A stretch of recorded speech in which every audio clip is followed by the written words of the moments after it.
10 years ago when I first got into permaculture, I was at that time, I'd gone through a serious crisis in life and I was homeless. I knew I wanted to get land. I knew I wanted to gain all these skills. And all of this was also partly connected with the fact that I one day want to have a family. I'm really looking for like apprentices and people that I can kind of teach and train.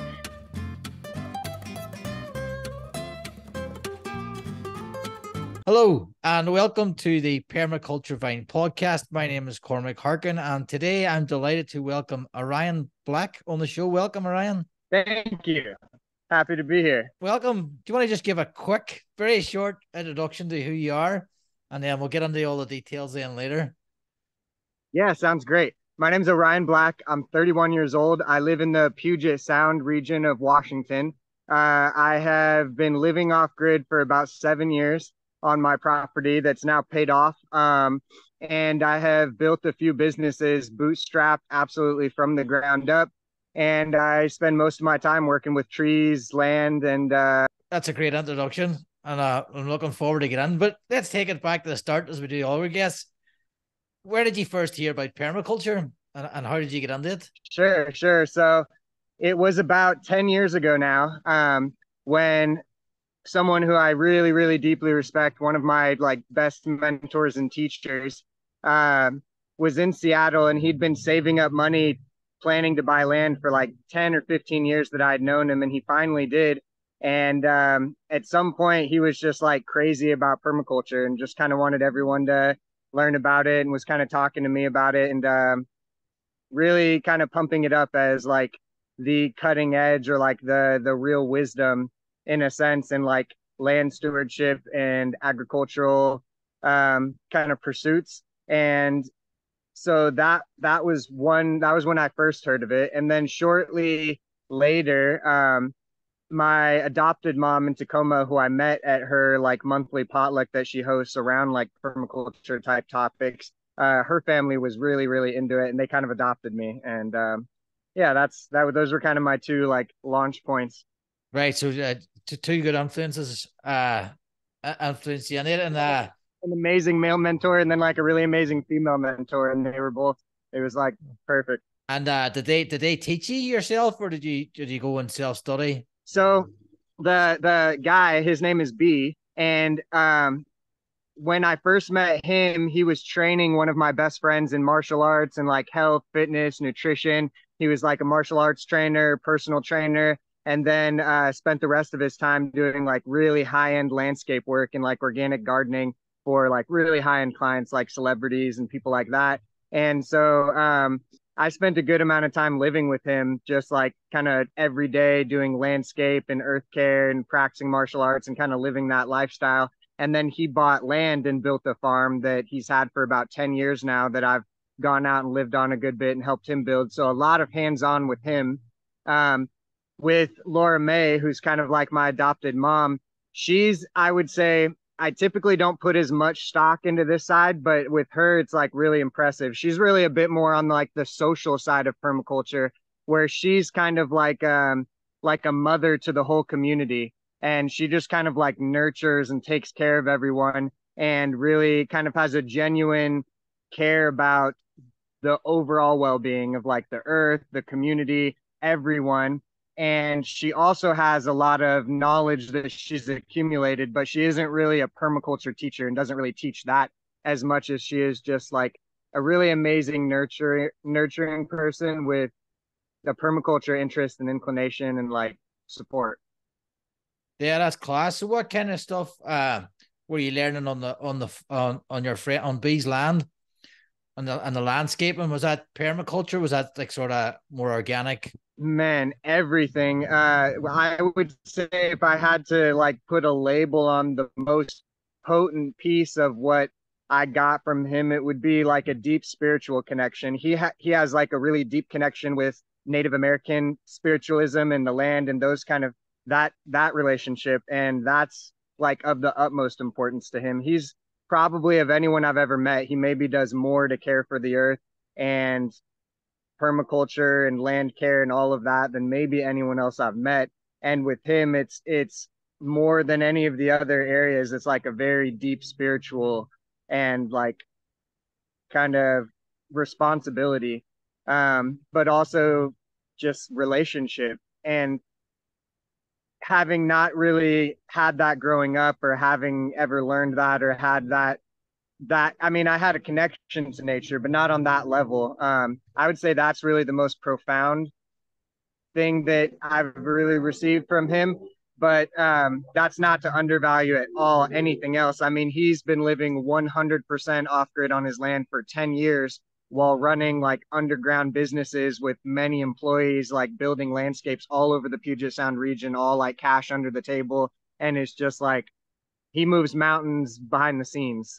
So he's, man, I don't know where to start with what I've learned from him, but really a lot of deep reverence for life and the plants and the animals and beings. And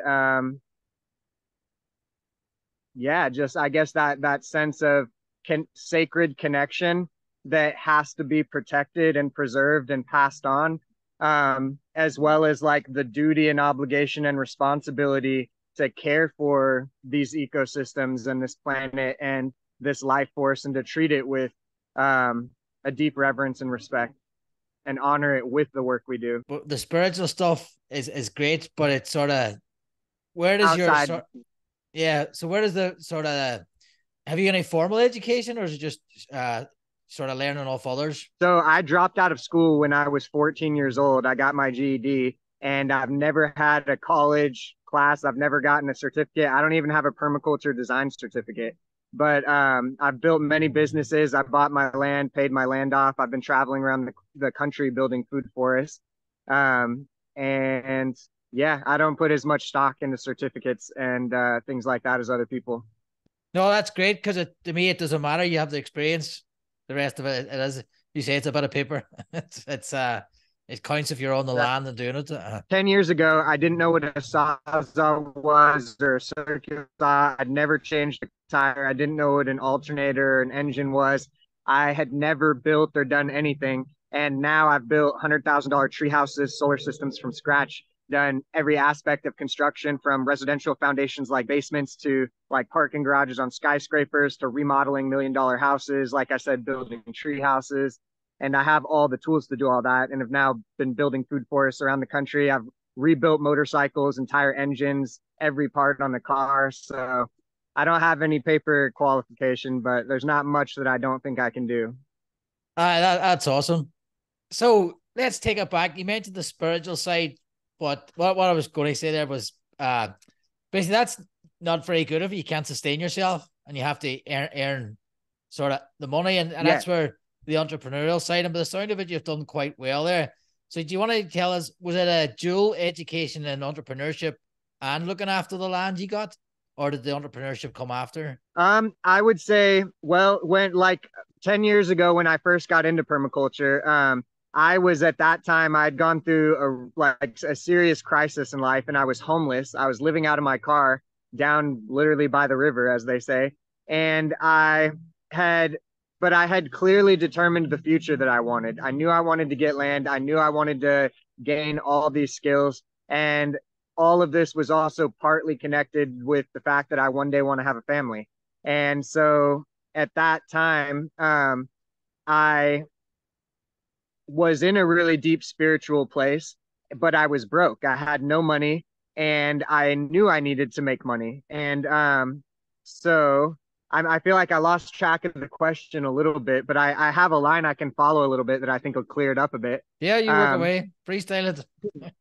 Cool. So, like I said, I was living out of my car. What had really happened is I'm going to back up in my story just a little bit and kind of dump it. Um, I grew up in a military family, and my mother was in the military. My father was in the military. I was conceived on a military base. My mother and father didn't stay together. They weren't really in love. And my mother dropped me off at my grandparents here in Washington when I was like an infant and came back a few years later. She was married, got custody of me. By the time I was 13, I'd had 5 stepdads. I'd been to like 20 something schools and been moving all over the country every couple months. And just kind of decided that it wasn't really a healthy environment that I was in. And so I left and set out into the world on my own at like 14 years old. I was homeless for a while, and then here in Washington, I ended up selling marijuana, and I was really good at it. By the time I was 18, I was moving like $250,000 in marijuana every week, and I went to prison for 3.5 years. They raided my house and found a whole bunch of guns and a whole bunch of marijuana. I went to prison for 3.5 years. And when I got out, I was 21 years old. I had never had a job. They had legalized marijuana and had stores all over the state making millions of dollars. But I had a criminal record. I was on probation. Apartments wouldn't rent to me, and McDonald's and Burger King wouldn't hire me. So I was in a really tough spot. Also, when I got arrested, I was engaged, and she was pregnant. And so I was like preparing to have a family. And she ended up having an abortion and got strung out on like hard drugs. And like, I mean, I really went through hell. And during that, while in prison for almost 4 years, I spent a year in a maximum security facility and almost a year in solitary confinement. And that gave me a lot of time to really think about my life and the choices that I had made and what I wanted in life, the person I wanted to be, and kind of like the gap between who I was at that time and where I was and where I wanted to be. And so I kind of made a pact with divinity that, if I got a chance, I would hold up my end, basically. Um, and so when I got out about 10 years ago, that was basically where I was. I was out, I'm on probation. I've never had a job. I'm homeless. I'm living out of my car. And I had a lot of experiences that kind of guided me. Like, very quickly, I used to make a lot of money selling weed, and that was really my first job. I'd never had a job before. And very quickly, I saw how low wages were in comparison to like the cost of living and rent, healthy food, an automobile, gas, insurance, all of these things. And, and so I was really struggling. And I saw I had some friends that had been renting the same house for like 20 years. And right after I got released, they got evicted because the owner was selling it to a new owner. And the rent that they had paid in that 20 years was twice the price of what the building was selling for. So they'd already paid for the building twice in that period of time they were renting. And then they just got the boot.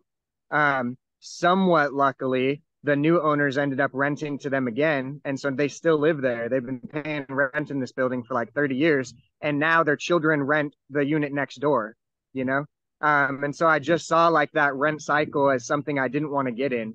And so I opted that I would rather be homeless, and put all of my money into educating myself, not necessarily with certificates or like college, but in gaining real life experience and skills. And also in trying to invest in like tools and things that might leverage me upwards in life.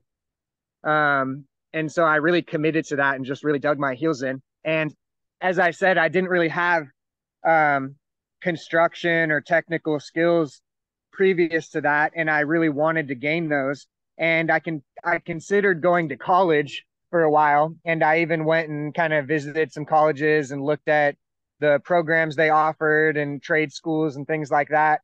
And I basically decided that I didn't want to put myself massively further in debt to gain knowledge. And so I strategically decided instead that I would look for jobs that would teach me the things I wanted to learn and pay me at the same time. And so, knowing that I wanted to get land and knowing that I was going to need to learn how to build, I intuitively understood that you have to start with a foundation. And so I looked around the area around Seattle where I was living at the time for concrete companies that were building foundations. And then I sent all of them emails. And I basically just said, hey, this is who I am. I'm 21, 22 years old. I have no experience whatsoever. I have no tools at all, but I'm determined to learn. And I'm physically in great shape. I'm athletic. I'm intelligent. If you give me a chance, I'm going to be early every day. I'm going to bust my butt, and I'm going to show up every day to learn as much as I can. And very quickly, I got hired on. I had already been working in restaurants in the Seattle area because I just had to get a job immediately to be able to get out. And so I'd actually made my way up to $20 an hour working at restaurants in Seattle already within a year of being released. But I put in my 2 weeks and I quit working in the restaurants because I knew that was a dead end. And I took a $5 pay cut from $20 an hour down to $15 an hour to get into construction. So I got in with the first company and they basically told me, like, you can, labor this first week, you're going to get paid on Friday, and we expect you to go buy these basic tools if you want to work for us. And so that payday, I immediately went out and got my tool belt, my tape measure, my pliers, my hammer, all the basic tools that they wanted me to have. And then I just did exactly what I said. I showed up every day early, ready to learn as much as I could, busted my butt. And I just accepted that I was the grunt and I would work as hard as it took. And when I earned that compliment from the boss, when he was like, "Hey man, you're really working your ass off and I really appreciate it," I'd say, "Hey, thanks. Like I said, I'm not here for the $15 an hour. I really want to learn. So if you get a chance to teach me something, I'd really appreciate it." And having that attitude, they tended to really like that, and especially combined with me really working my butt off for them.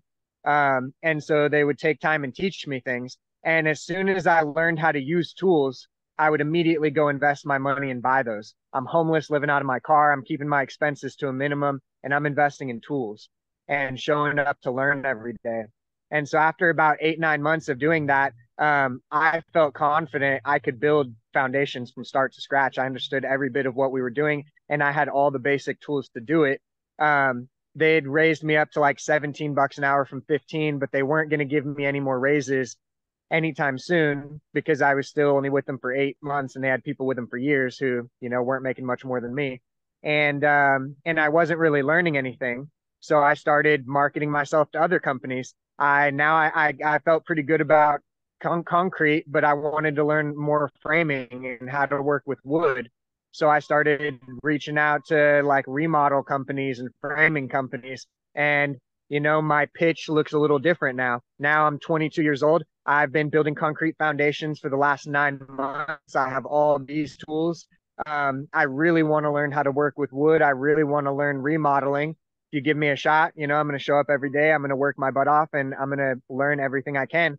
And so for about 4 years, that's what I did. I just bounced through the construction industry, working my way through trades, getting paid to learn what I wanted to learn. And each time I continued to work my way up. Like that first company had me at $17 an hour. When I moved from concrete into remodel, they jumped me right to $20 an hour because now I have all these tools. I have these skills already. So I just instantly moved up.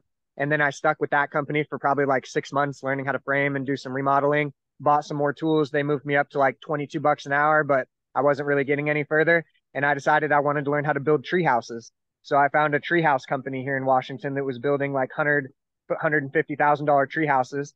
And I convinced them to hire me. And I spent the next like 7, 8 months building tree houses around Washington. So I'm going to pause there because I can really get into like a never ending rant. But you wanted a little bit more, kind of grounded picture on tangible, gaining skills, gaining tools, making money, and a little bit more of that side of the picture. So there's that. I will also throw in that at the same time, immediately, like literally when I started my first construction job, I also knew that I really wanted to learn how to grow food. And so I searched around and found the permaculture organizations around Seattle, like Beacon Hill Food Forest, the Community Orchard of West Seattle, and different projects like that in the Seattle area. And I immediately plugged into those. So I would go work all day, 8, 9, 10 hours a day doing construction. And I would get off work and literally just drive across Seattle and go work at a local nursery or with the permaculture guilds or doing that kind of stuff, literally in park. And then would just go to sleep in my car or a local park and do it all over again. And I did that for several years. Well, that's some education you gave yourself.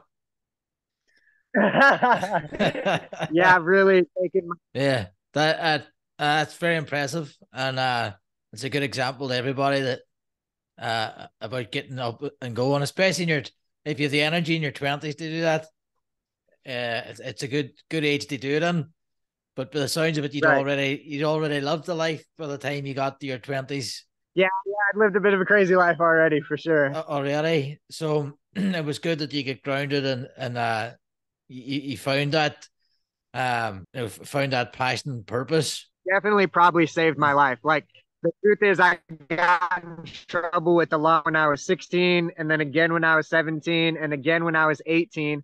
And when I got out, I couldn't even imagine making it a year and not getting in trouble. Like it was just beyond I just couldn't even imagine that. So it's been 10 years now. So that's pretty amazing. And I would largely credit permaculture in a big way and just like this vision that it kind of gave me and then just me kind of just dedicating myself to that really helped me turn my life around. Yeah, do you want to just continue your story and how that led in the sort of the business, the permaculture businesses and the landscape businesses? And So um, like I said, I had been buying tools as I learned construction. So when I was in concrete, I was buying all the tools related to that. And then when I moved into framing, I bought tools for that. And when I moved into remodeling, I bought tools for that.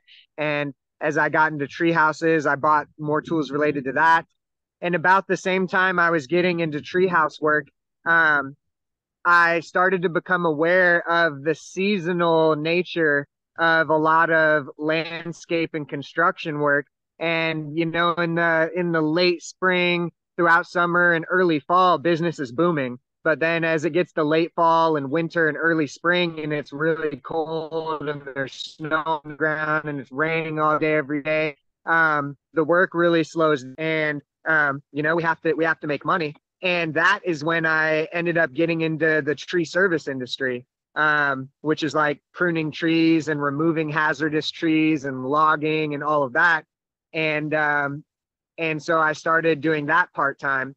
And I was starting to shop for land around that time too.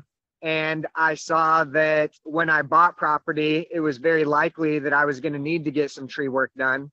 And tree work is insanely expensive. And I couldn't even fathom how I would ever be able to afford to pay someone to do tree work. So, kind of like with everything else, I was like, well, it looks like one more thing that I'm going to have to learn how to do. Combined with, I saw what I was making as a guy on the ground, just kind of dragging branches. And I saw that the guy that was climbing the tree was making a lot more money than I was. And I was definitely interested in making that kind of money. And so I started learning the tree service work in the tree service industry. And in the mix of all this too, I'm really poor and my vehicles are breaking down frequently and I can't really afford automotive work. And so I'm also learning how to work on my own vehicles and learning how to rebuild my vehicles and do that sort of work. Um, so by doing that, I was amassing my own tools that matched and complemented my skill set. And that enabled me and empowered me to start taking side jobs and start kind of running side businesses and getting a little bit of a taste for that and a little bit of experience for that. And of course, making all the mistakes that you're going to make in starting businesses and kind of going into business for yourself. And so I would say, okay. So then I started taking, you know, side gigs. I would take on some landscaping projects here and there, and I would take on construction projects here and there. And then I'm taking on small tree service projects that I can manage and handle myself to bring in income. And I'm also trying to find a more stable living situation. I'm kind of staying with friends sometimes and showering with friends and kind of people that are like family. And then also going and staying on farms or places that are kind of more of homesteads. And um, this is all kind of an important part of my journey because it really opened my eyes to a lot of things. Like I was trying to dodge the burden of rent and life expenses as much as possible. Like I tactically and strategically said, you know, if I want to dig myself out of this hole that I'm in, I'm really going to have to cut my expenses as much as I can and try to minimize my expenses and live as frugally as I can and figure out how to barter and you know, upcycle and recycle and kind of all of these things to minimize my expenses. And then I'm also going to try and have to figure out how to create multiple sources of income, try to build those incomes up so that they're greater. And through that journey of trying to minimize my expenses and try to not pay for things as much as possible, as I slowly, I mean, at first I had nothing but needs. It's like I didn't really have anything to offer. I didn't really have skills. I'm just in this crisis place of needing help. Um, and in that moment, it's like you got to get your own oxygen mask on, and you're not really as aware of everyone else and what everyone else needs. And over time, as I kind of began to heal and have some of my needs met, I became more conscious and aware of some of the burden that I was shirking, uh, being pushed off onto people around me that I cared about. Like maybe I'm not paying rent, but I'm staying at someone else's place and they still have to pay the rent, you know? And kind of that situation, or maybe like I made a friend who's a mechanic and they're helping me out to fix up my car for free, but they're still sacrificing their time, you know, and like maybe some of their materials, or they're making sacrifices on my behalf, and I'm not really contributing and carrying my weight. And I became kind of acutely aware of that, and acutely aware of myself as somewhat of a burden to my community and a burden to society. And that really didn't feel good and didn't feel comfortable to me.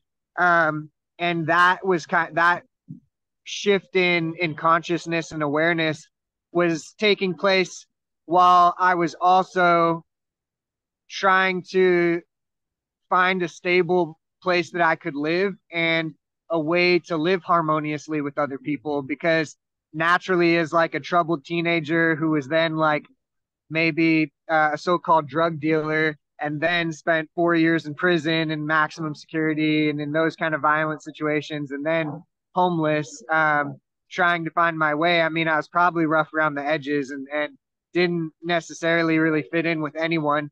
And so my experience was that wherever I went, like I might go stay at a farm or with this intentional community or that, I would work really hard and really bust my butt because I wanted to be valued and I wanted to be appreciated. Um, and I would kind of give everything that I had. But in a shorter time or longer time, I would eventually like disagree with someone or rub someone the wrong way or made someone uncomfortable, and would find myself unwelcome, with no equity, and basically just kind of needing to leave. Um, and so the combination of those awarenesses of kind of the heavy burden of living expenses, and if I don't take on that burden, it just kind of being pushed off on my community and people that I care about, combined with me feeling like a burden and not really feeling like I fit in with anyone and not feeling really welcome or wanted anywhere, um, was really psychologically heavy on me. I became very depressed and never quite suicidal, but like kind of right on that edge where it was like I wasn't really going to take my own life, but I really didn't want to be here either. And I was kind of in a deep spiritual place and kind of felt that money was really tainted and evil, and that it was very, very difficult to get money for doing something clean and something good. And I also had an understanding that it seemed kind of like, um, basically money just replaces community relationships, because it's like, you know, if we're in a community, maybe this woman babysits everyone in the community's kids, and or like all the community, the kids in the community go hang out over there with her kids, you know, and that's just like a natural thing taking place in the community. um but that's not, there's no money involved, and that's not a good or service. But then as soon as she's charging people money for their kids to be over there, now that's part of the economy. Now a good and service has been created, and it's entered the financial realm. You know, it's like we can go over to each other's houses for dinner, and not charge each other for that. Like you can just come over to my house and have dinner. And, you know, sometimes I can go over to your house and have dinner and like we can kind of just live in a community that way. Or you can pay money to go somewhere where someone made food for you and it's been monetized and it's been brought into the economy. And basically, I felt like everything that I could charge someone money for, I could also just do for them as part of my community as an act of service. And that there was just basically an infinite scale of what you want to charge because it's like someone can ask me to come out and cut a tree for them and I can show up and say no problem, I'll do that for you for $100, and I can help them out and I can cut that tree down for $100. But if I can make them pay $1,500 to cut that tree down, I can make them pay $1,500 to cut the tree down, you know. And it's like it just felt like the more I'm charging them, the more I'm taking from the community and the less I'm giving to the community. And so I really had this deep inner struggle with money, and it was a real difficult one for me, reconciling. And I was in that place, and like I said, basically feeling just unwelcome and unwanted. And there, I really didn't want to be here. And I was also I'm very philosophical, and I was really trying to understand what seemed to me like a deep contradiction in the values of society when suicide is vilified and treated as extremely taboo and extremely bad and negative, but yet the cost of you living is a burden on society. Um, and it's very difficult to like make enough money to be here, you know. It was really difficult for me to reconcile that, and that left me in a place where I was not only feeling psychologically sick, but it was taking on like a psychosomatic symptoms within my body where I didn't feel good. And I wasn't like literally like sick, but I just really didn't feel good. And it was really having like a really deep toll on me. And I was really desperately searching for a place that I could call home and that I could belong. And so then I went and I started building a camp in the forest down by the river, and I was living there for like 8 months. And I would hike into my camp and sleep for the night, and I would get up and go to work every day. And I slowly built it, and I built a chicken coop, and I had chickens, and then I started planting fruit trees, and I was building like a little farm. And eventually someone found my camp and reported it. And one day, my camp just got surrounded by like 10 agents on four-wheelers, and they came in and started ripping out all my trees and ripping out all my plants, and they didn't find me yet. Like I was hiding, watching them for like an hour. And finally I came out, and they were like very scared and like on guard. And um, eventually I won them over, and they really liked me. And they were like, you know, we're really sorry that we have to do this. We've had to run like 400 encampments out of here in the last year. It's just our job, and this is just what we have to do. And, you know, I just kind of explained my situation, that I was just trying to find a way to live. And like my camp was clean. I didn't have trash. And I was like, you know, just trying to live in a good way. And they sympathized for me, and they gave me some secret information. Well, at first I got ran out of my first camp, and that was within like some city limits. And so I found out where the line was, where the city and the county divided. And so then I moved into the county land, and that's where I was for like 8 months. And then that's where the county came in with all the four-wheelers, and they were like, hey, you can't be here either. And I'm like, well, where can I be? You know, like I can't be in the city, I can't be in the county. Outside of that's just state and federal land, and I can't be on private property. So like as a human on earth, where am I allowed to be? You know? Um, and they basically told me that across the river from where I was hundreds of acres of property that was owned by this community college. And they told me that no one enforces the rules over there.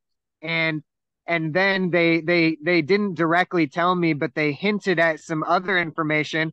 There were large islands in the middle of the river, in between the county side and the other side, and no one can own the islands. They're not owned by anyone.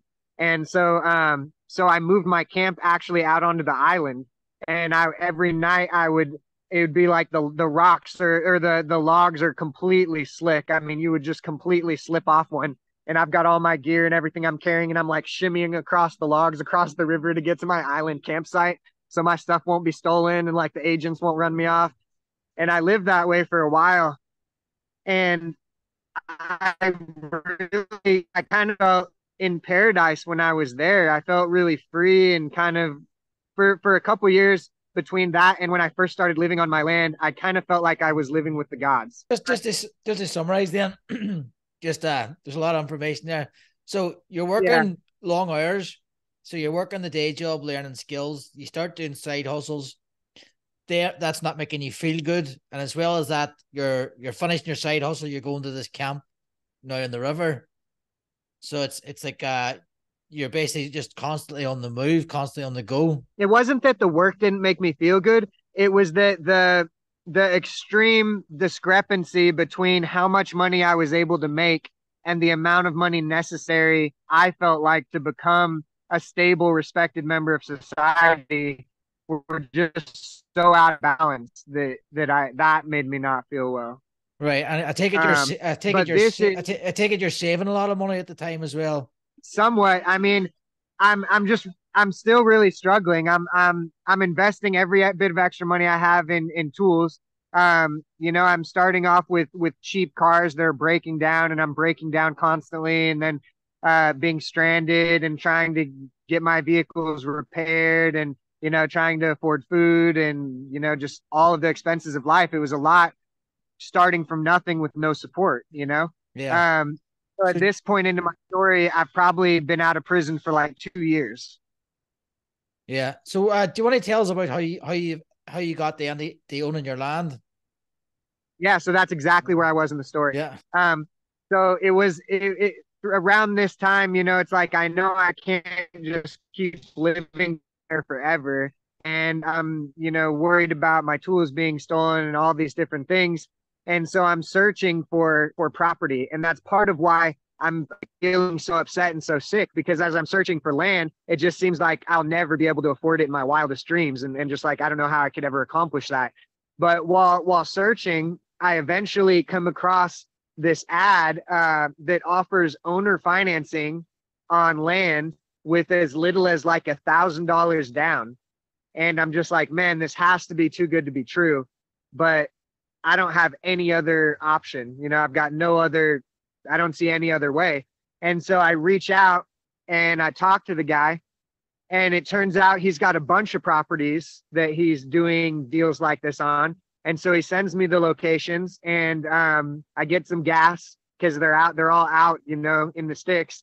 And I go check out some of the properties, and I find a couple that kind of appeal to me.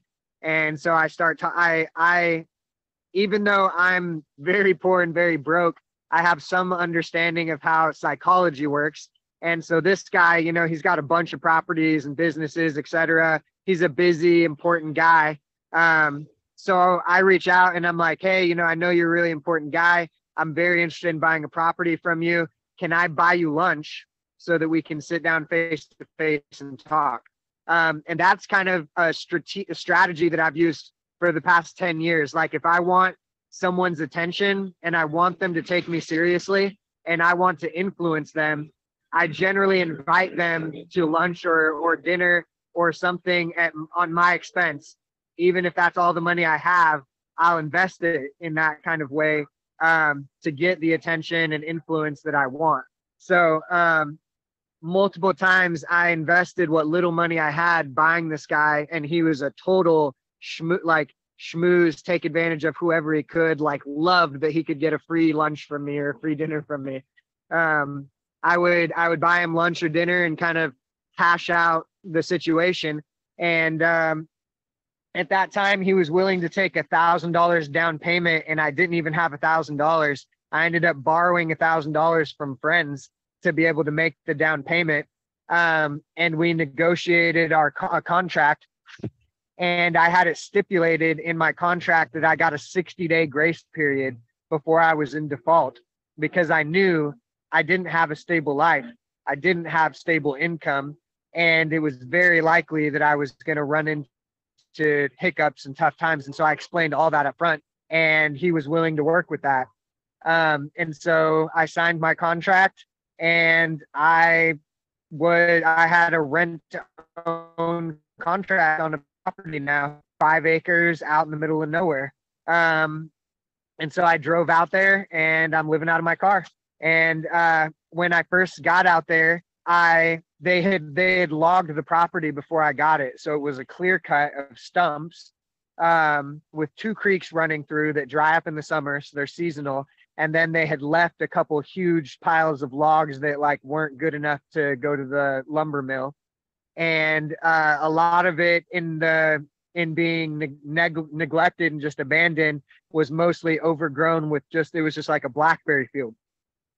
And when I first got there, basically I felt like a guest. Like, I understood from B, the mentor that I'd mentioned, that this land was alive, and in just one scoop of soil were millions and billions of bacteria and life forms.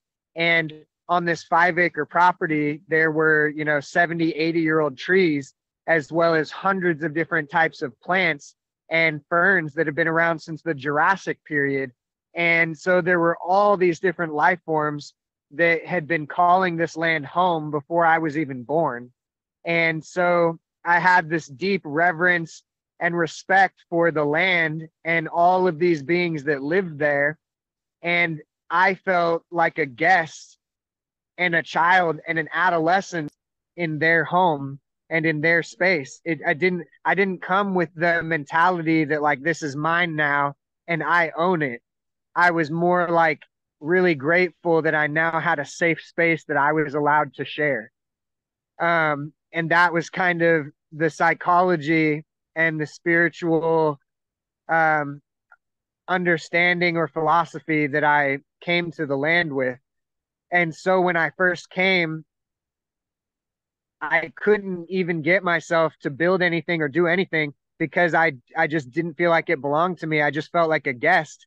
And for me to even build something, I would first have to kill all these plants that lived on that ground to build a house.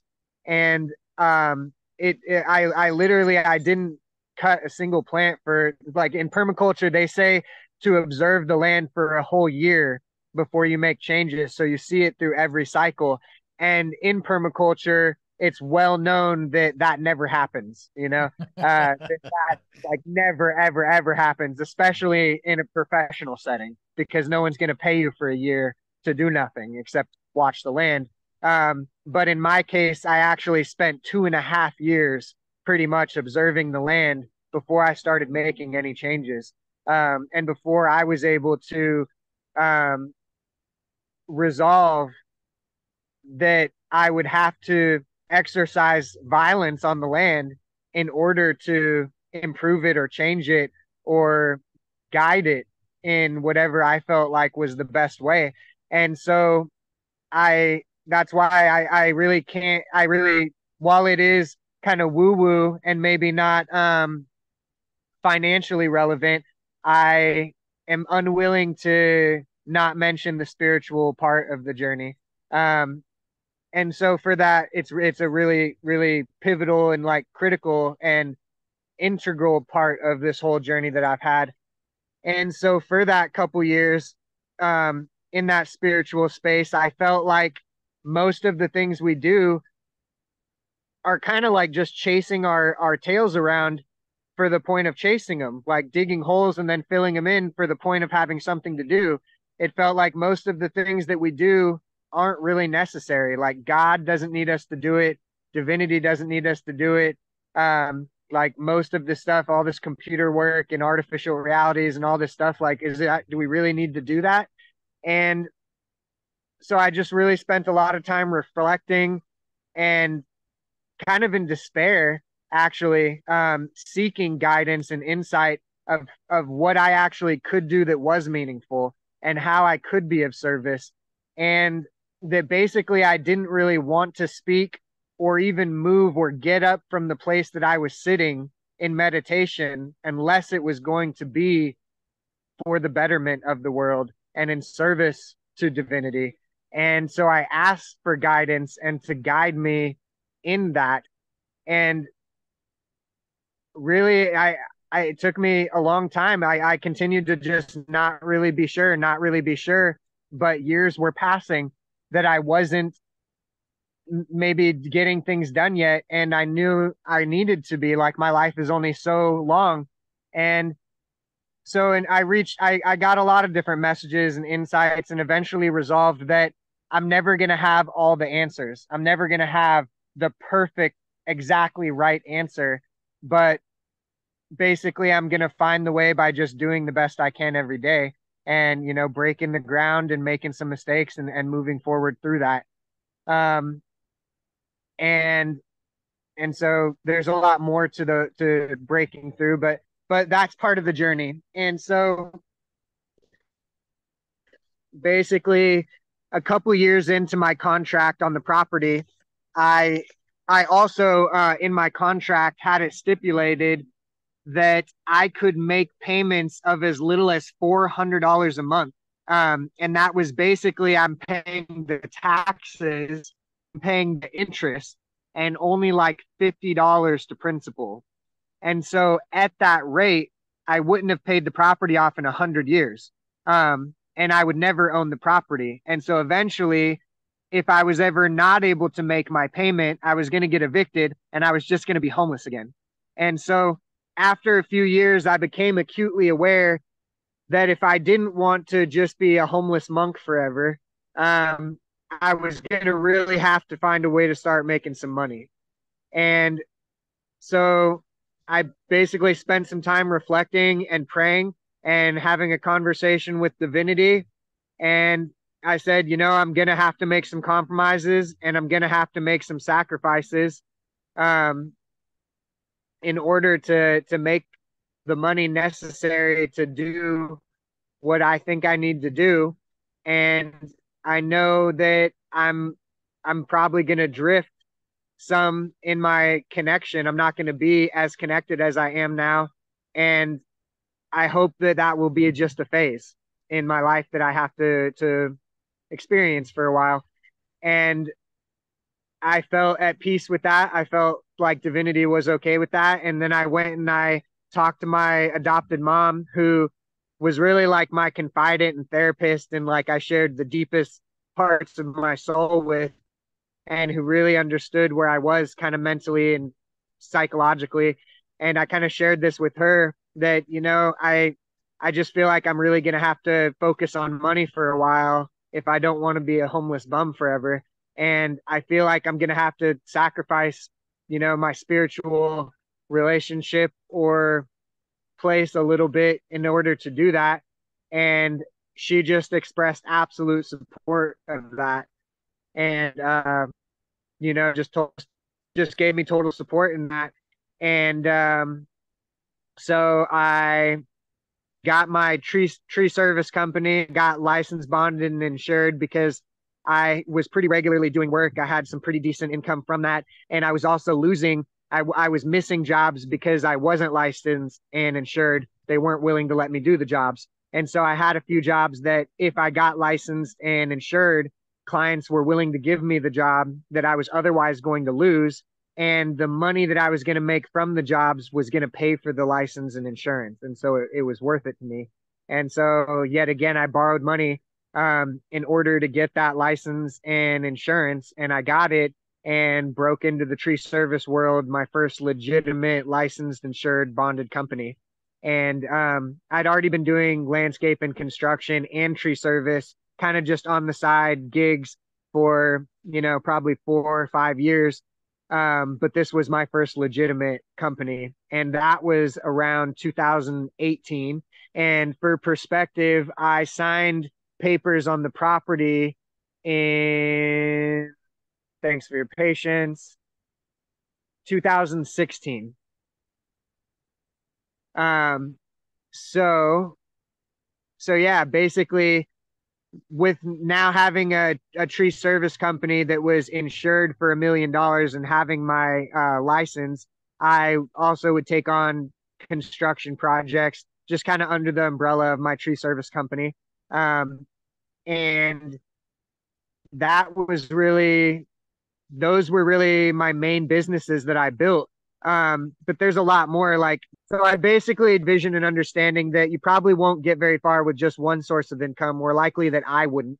And that I saw that I'd probably get a lot further if I was able to create a source of income, get it stable and rolling, and get it kind of growing. And then if I could create another source of income and then another source of income, it would be great if I had income coming from multiple directions instead of just one. And um, also throughout all this, I'm really trying to condense, and there's so much information and there's really so much that took place. I'm trying to hit on all these pieces that are each important, but they're all just this piece that eventually becomes the picture. um, I also, before I got land, while I was working construction and collecting tools, and I'm volunteering with the permaculture organizations, and I'm volunteering with the nurseries, I'm searching for places where I can build my own gardens and experiment on my own, and also kind of build my own banks of plants, knowing I want to get land, and then I'll be able to take plants to my place. And so, sorry, motorcyclists in the background. I built some pretty big gardens, and I had plants that were um, multiplying. They were very productive, and they were multiplying. I'm forgetting the word I want to use there. Um, Propagation. yeah, yeah, but there's a word when they're just doing it like crazy. They're multiplying, whatever. They're very vigorous and yeah, yielding great. And so I was very quickly ending up with more than I wanted. And so then I started listing some of my plants for sale. And each spring for the next several years, I started generating more and more income every year just in plants out of my garden that were multiplying on their own. And I would just come every year, people would want, say, strawberries and raspberries, and I would just schedule times when people could show up, and we would just dig them up and they'd give me money. Um, and so that became a source of income and a business goal. And so throughout this journey, I developed a list of like 50 different business goals and per possible potential ways to make money, and then just started building those. And none of them necessarily became huge, but each one would be bringing me in, say, a couple $1,000s a year. Um, and so that is kind of part of the journey that I've taken. And so that's probably the bulk of what I can talk about as far as the businesses and how that went. And I have to jump tracks a little bit to reach the last part of it. And that is, you fast forward to 2020, and I've now been on my land for 5 years. I began planting a food forest. I built my tiny house. I'm starting to build my solar system, and COVID hits, and the whole world loses its mind. Everyone's, locked at home, et cetera, et cetera. I'm going to try not to dive into any rabbit holes there. But everyone has their own experience of what that was like. And there were people that had plenty of money that had been living in the city and, living in skyscrapers and really nice houses and things like that, that found themselves very uncomfortable and found that they didn't want to be in the city, and that they wanted to have land and they wanted to have independent, sustainable food sources. And a lot of people were in a panic. So a lot of people with money who had not previously had any incentive or interest in investing in land or investing in sustainability or these kinds of things suddenly uh, had serious interest in that, because it was directly connected to their own welfare. Um, and so suddenly there was much more money in sustainability than there used to be. And a couple people that were in that position that had money and were buying land and wanted to be sustainable. I have to jump back just a little bit. As I'd said, I had really mostly been focused on the spiritual side before and had really been trying to care for the land and was really focused on whatever work I did. I wanted to be helping the world, healing the world, and kind of really in that direction. And so when it came time to plant the trees in my food forest, I actually made it a community celebration and an event where people were invited to come together and participate in a prayer, ritual, meditation, celebration, ceremony where we planted these trees and we like sang and danced and had a feast and like had whole ceremonies where we planted the trees, and each tree was planted by a different person. And so many of these people had never planted a tree before, and they got to come together and like plant their first tree in a food forest with a community of people that were all participating in like a spiritual celebration of this reconnection with the earth and this taking on of responsibility and relationship and stewardship of the earth. And I just poured. You might hear over time, like basically every dollar I've made, I've poured into the land and poured into creating experiences like this, and that's where all my money goes pretty much. But that's worked out for me. That's benefited me in the long run. So fast forward now to a year after COVID started. It's 2021.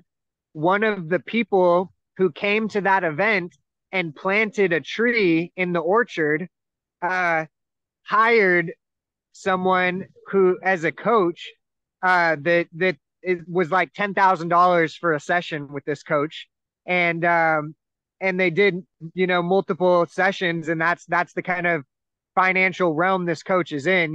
They're working in the hundreds of thousands and millions of dollars, and they're like a pseudo celebrity. They had bought land and they had realized the skills and the skills to build the land and that tool set and skill set wasn't theirs, and they weren't really interested in getting that tool set. And so they needed to find the right people to help them develop their land. And so this person who had came to this event that I put on mentioned me, and they were like, I know a guy and I think you guys really need to talk.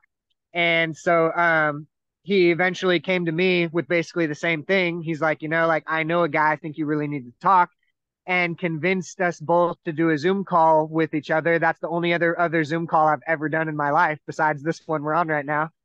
And so I did the Zoom call, and basically the client was just absolutely adamant from the end of that Zoom call that I was the guy he wanted to do it.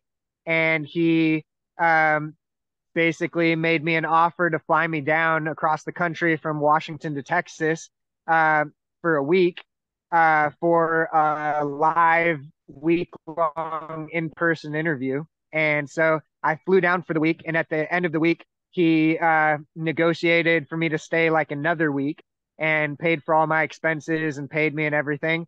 And that began my professional large-scale permaculture design career. Before that, I had already been doing a lot of small-scale projects like in backyards. And yeah, just kind of smaller scale, with my biggest one being like 2 acres. And I was very upfront about my experience level throughout the whole thing. I told him that I honestly didn't feel qualified and I didn't feel like I had the experience that he really needed. And he just felt super confident that I was the guy he wanted to do this and that I would learn whatever I didn't know along the way. And we negotiated an agreement, and I spent the next 2.5 years flying back and forth between Washington and Texas every month, building a site near Austin. And that became my sole source of income for like 2 years. That's a big that's a great contract to land. Yeah. It was, and it was actually at the beginning of this year that I resigned from that after right around 2 years on the project. And what scale was that, did you say? Say again? And what size of property was that? What did it involve? 20-acre site. 20 acres. And was there what kind of stuff did you put on it? Ponds, food forest, or Yeah, so we got a well in, and that took a whole year just in like finding, choosing where we want the well, finding what company we're going to hire, hiring them.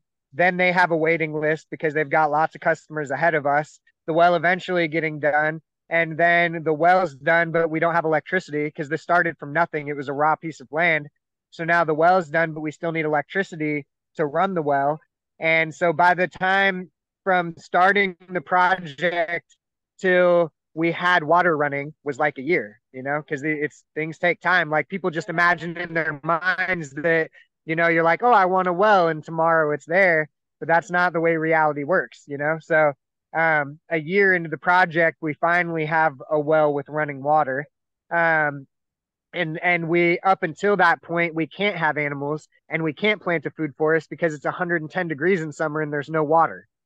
yeah, Um so so up until that point I also wasn't from the Austin area, so I wasn't familiar with what trees grow there, what crops are grown there, et cetera, et cetera. And again, I was very upfront with about all of this with the client every step of the way.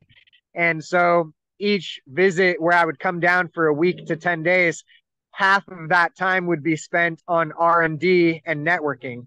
So when I would land, I would immediately start reaching out to all the organic farms and permaculturists and permaculture organizations in the area. And I would spend half of my time in Austin volunteering at the farms in the area or with the permaculture guilds, learning as much as I can, networking and recruiting the people that we need to build the project.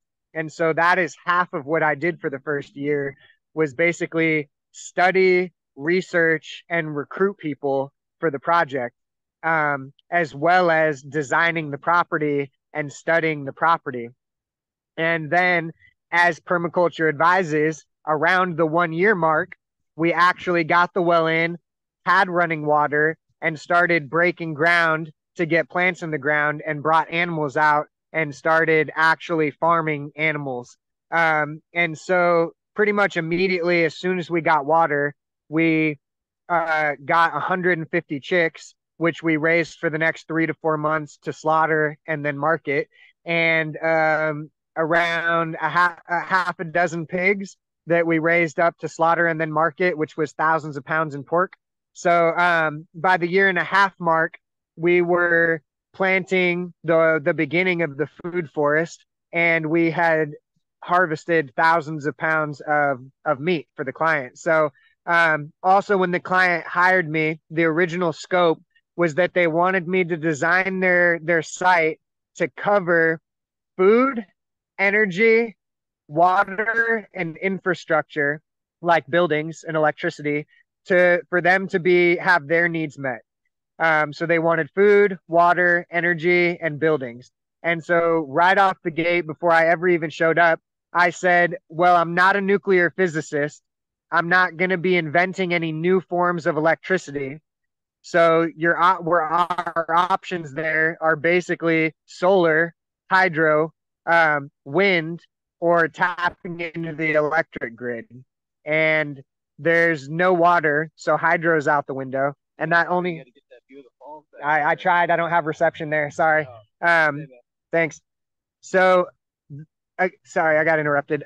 So the only options at that point were either wind energy or solar. And in Texas and Austin, solar is the no-brainer, obvious answer. So I was like, well, energy is basically already done. We need to build solar. So your electric system, we need to get solar, and that's basically already done. As far as water goes, any building we build, we're definitely going to have rainwater catchment. But other than that, we need to get a well in. Like there's really no ifs, ands, buts about that as far as I'm concerned. So in the water realm, the beginning of my job was like choosing the most strategic location for the well, and then doing things like swales and contours on the land to design how the water was going to flow across it, taking into account the slope and things like that. And so that is the realm of water. So going over things again, we've got electricity, water, and then food and infrastructure are the other two areas I was asked to design. Electricity, we've already solved. It's going to be solar. And then water, I have to design the well, or I have to choose the site for the well, design contours and how the water is going to be managed and flow across the land. And then, of course, any building we have, we're going to catch the water from that. And then they did have a dry canal system that ran through, and occasionally during flash floods would have water. So that could also be incorporated into the water design. So I'm compartmentalizing a little bit to try and make the scope of the project easier to understand and comprehend, and kind of what I was doing during that year and 2 years that I was working on the project. I was designing the water, designing electricity, planning how food would be produced, what foods can be produced, and how that would be managed, and then building in the architecture and how all that would flow together on a large scale design of the site. And I was flying down to Austin for a week to 10 days every single month to spend time on the site, studying it throughout the year, as well as doing research with all the permaculturists and local farms in the area, learning what we can farm and how that's done, as well as recruiting the people that were going to manage that, because I wasn't going to be living there or managing it personally. So I was the designer as well as the project manager. It'd be great to see some pictures, the before and Yeah, after. yeah, totally. I've got a bit of that. I wish that we had done more, but you'll kind of get a sense for my life.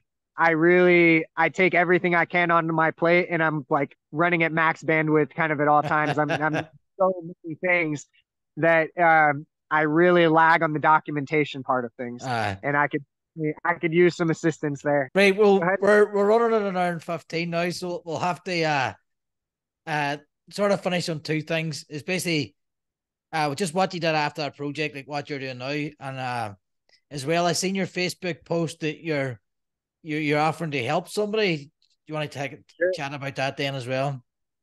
Yeah. If we're wrapping up, I've really been talking a lot about myself, and I actually had put some thought into this, in not just sharing my own story, but actually trying to really directly give advice to, say, like myself 15 years ago, or someone else that's kind of getting into this. Like, I'm sure they might have got lots of useful information from hearing about my story, but I also spent some time thinking about what advice I would give. And I also want to say, for anyone that's watching this, if you're kind of in that position that, you're young and you're really interested in this and you're trying to navigate this, I'm willing to spend an hour one-on-one with you and kind of help you navigate this a little bit and iron out your vision and iron out your plan, and really maybe kind of help launch you in that sense.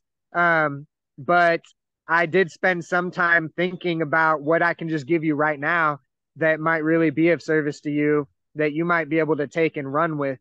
And I came up with this specifically in the framework of, like, someone in the permaculture path, maybe struggling, not having a lot of resources, not having a lot of experience, and kind of getting started. Like, what could you really use information wise and perspective wise right now?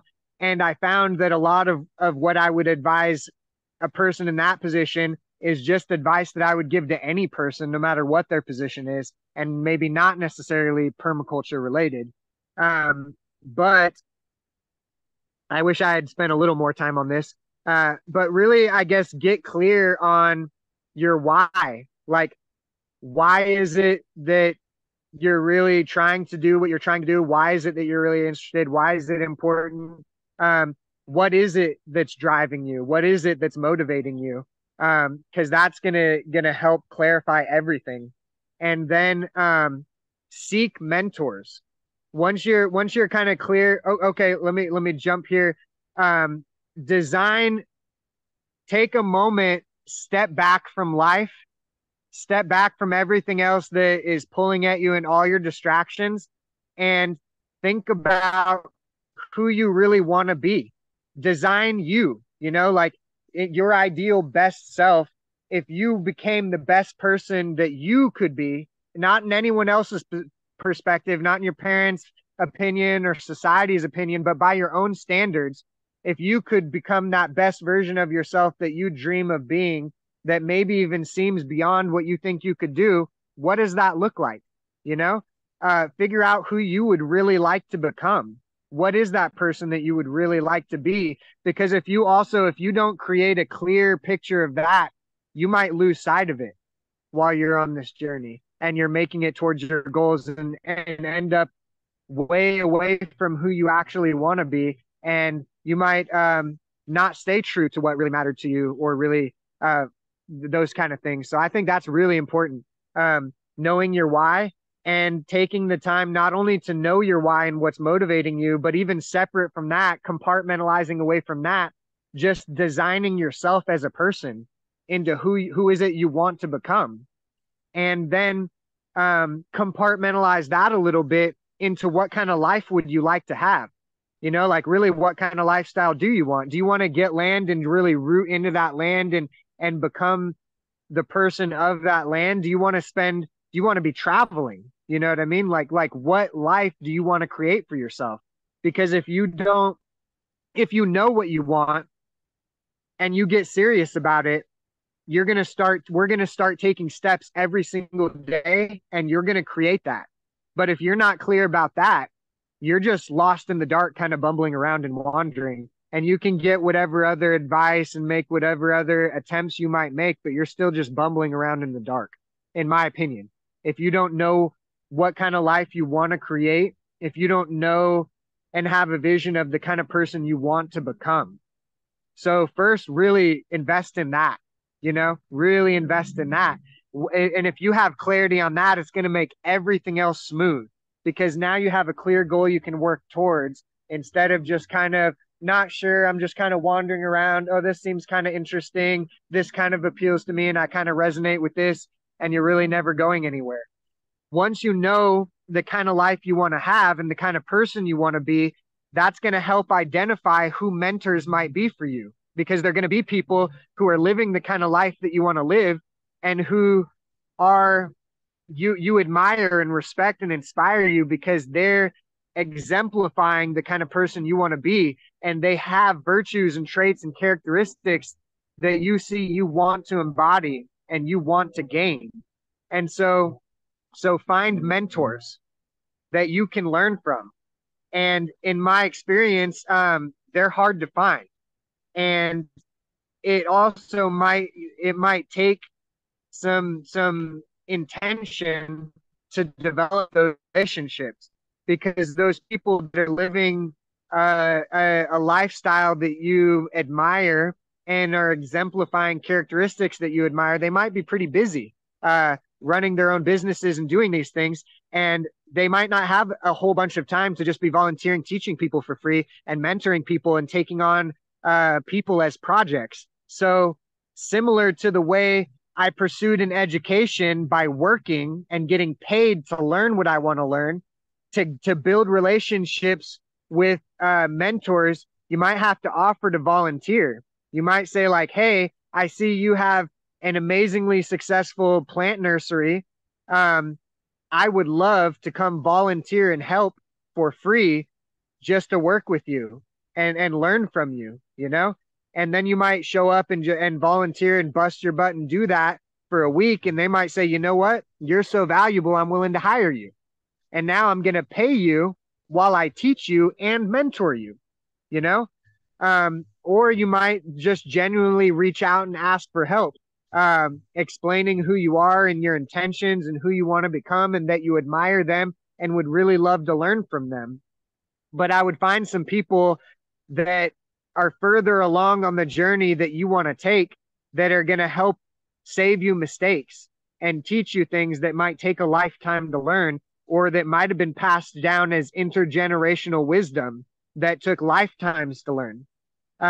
So rather than you going out there and trying to invent the wheel, find some good mentors. Hand in hand with that, if you're trying to learn and gain experience and get into to these businesses, you might consider volunteering. Like I said, like maybe you want to have a plant nursery one day. You might need to go volunteer with some plant nurseries and see how they're run, see how they work, see how that business operates, and kind of get that insight by volunteering or seeking a job, even if it starts off at minimum wage in the business that you're interested in building. And that's where you're going to learn how that business works. And that's going to give you that hands-on experience.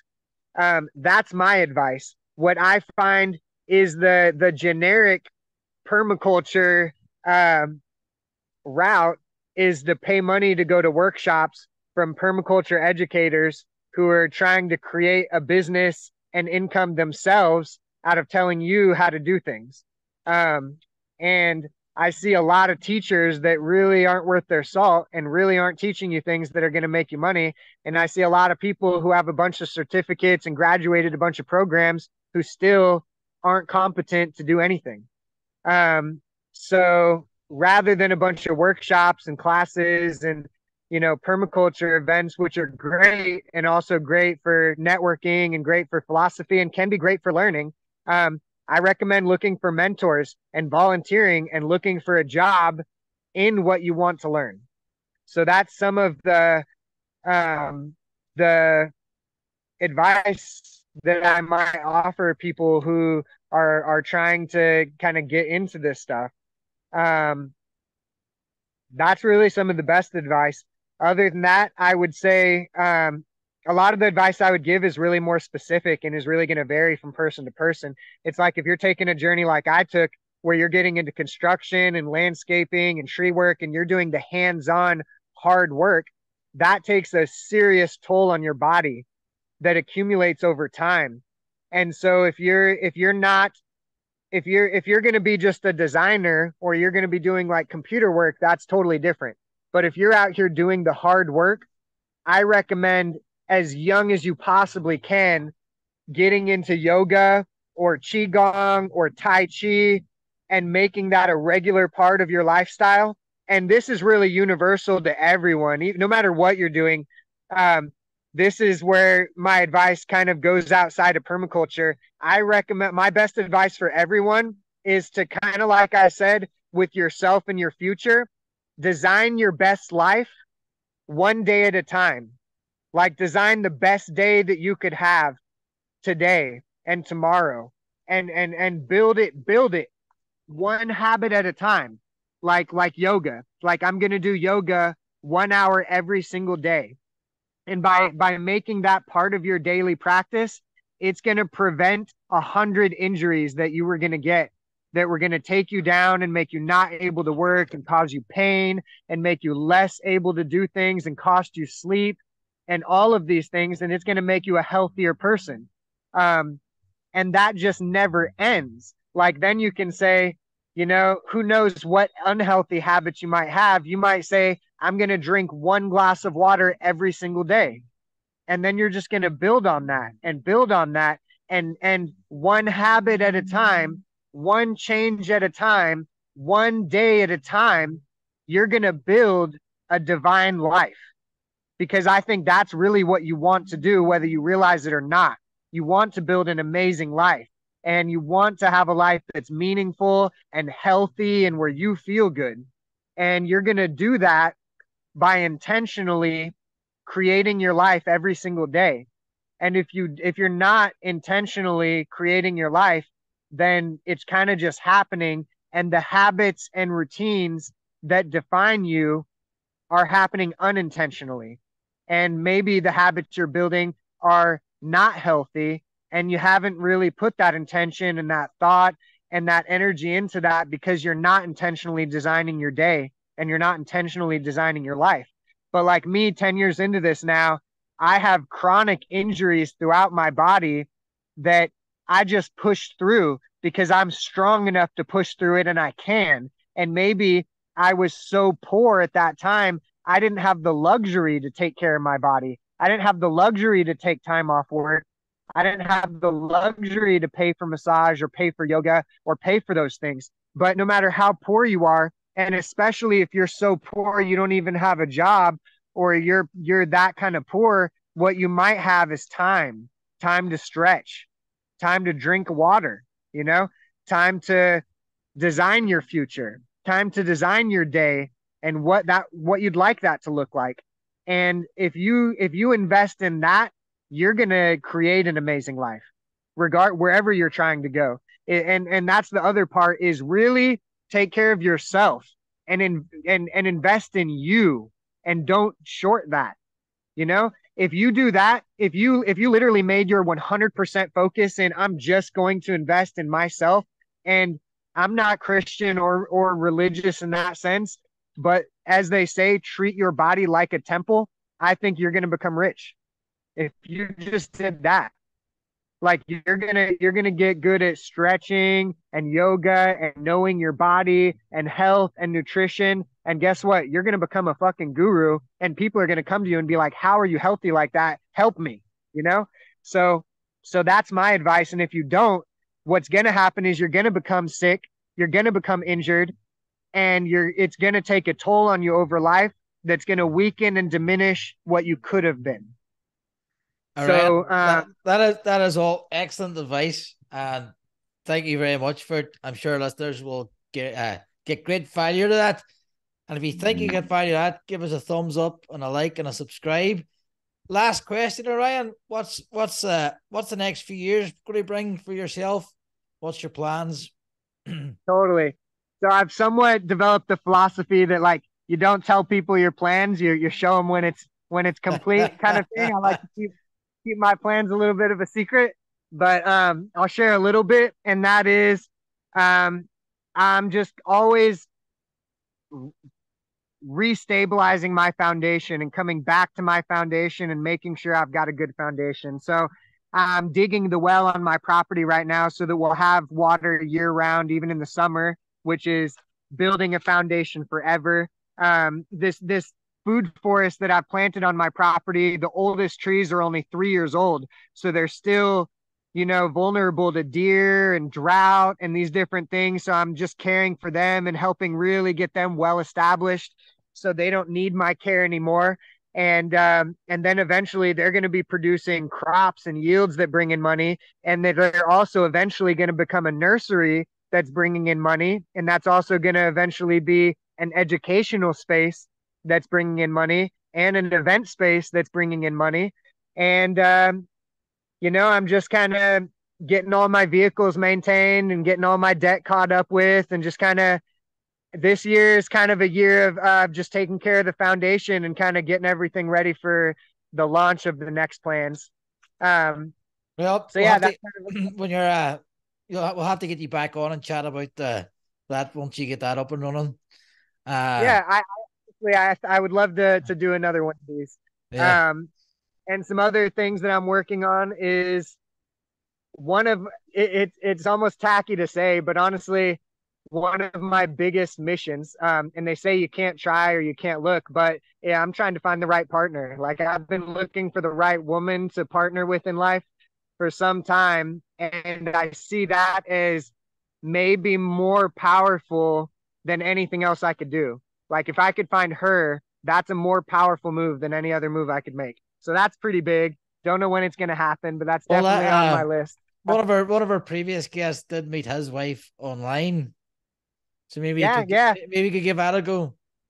yeah. I'll tell you, I'm feeling very attracted to South America. I visited Latin America a little bit, fell in love with it. I'm definitely making some serious preparations to spend a lot more time in South America, and I'm on a few places talking to women down there. So Very so there's good. some interest there. Um, Another thing I'm really interested in, well, part of that and just what drives me is, like, I really want to teach people, and, like, kids. I really want to invest in kids and the next generation. I want to have kids. But also, not having met a woman and not having kids, I'm really looking for, like, apprentices and people that I can kind of teach and train, and people who might become part of the businesses that I'm building long term and the communities that I'm building long term. And so that's a constant ongoing part of what I have going on. And there's a lot of things that I want to be doing and a lot of businesses that are ready to take off that I just don't have the bandwidth to do. And like, for example, I'd like to be doing more podcasts like this. I'd like to start an educational channel, but I just don't have any more bandwidth right now. So it's like whether it was the female partner that I meet, whether it's an apprentice I take on or whoever, I'd love to find someone that we can collaborate together on like a YouTube channel, you know?